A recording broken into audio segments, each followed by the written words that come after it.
I was rewatching this season just because I knew that you were going to be here and I was looking forward to talking with you. And there's that moment where you convey to Adrian and Paul what had been said about them behind their backs by Brandi.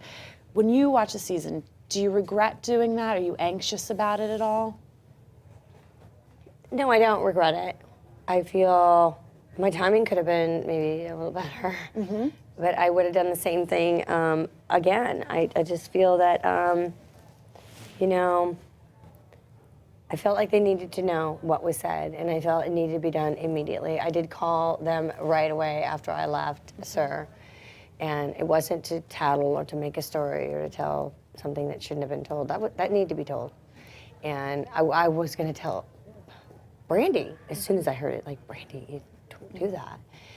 But I was only right back in the game. You know, I was just out of rehab, and I was just getting to know everybody again. And I was going to say something at the table when I walked. I went to the ladies' room. I don't know if they showed everything. I don't remember exactly the whole thing. I said to my sister, I can't believe you guys are all talking about her and nobody says anything. Like, somebody say something. You guys all know each other. Somebody stop this. And I was like, wait, nobody says anything?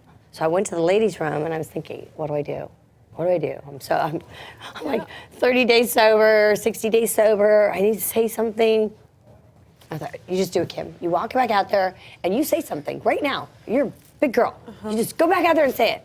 You're making me anxious. So I walk back out there and everybody's like, oh, you know, we'll talk later. And everybody's getting up from the table. And I was like, oh, okay. Well, you were going to do it. You handle this right. So I thought, well, you know, I'm going to talk to Brandi. I'm going to say something to Brandi because I think we can do this now. We're big girls. We can say something. And the table kind of split up, mentioned something to Taylor. Kind of, that's a different story. Talk about later. And I got in the car and I went home and I called Adrian and left her a message to call me, please.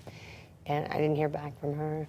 I talked to my life coach about it, and then I saw them the next day, and I just said, you know, as she walked past, I said, I need to talk to you, you know. And I didn't mean that then. And she's like, well, come here. I'm like, what, wait later? She's like, no, now. I was like, oh, well, now my mouth, you know.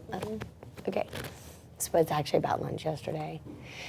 She said, well, tell me. And I was like, and then the cameras came running over, and I was like,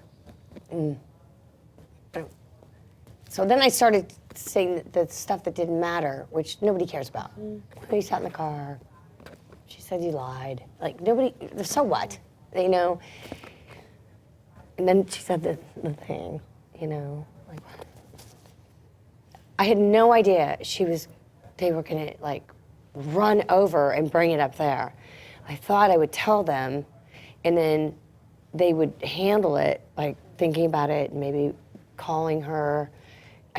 Whenever I told her, I thought it would be handled different. I had no idea that there would be this instantaneously running over, you know, wherever I told her, I thought it would be handled a little different. I just didn't think I would tell her there. I didn't think it would be handled the way it did. But the two of them just went running over, and so it just... So why not do what everybody else does, which I'm always hearing, well, you sold a story to Radar Online. You sold a story to Radar Online. Has Radar Online ever come to you to ask you to sell a story?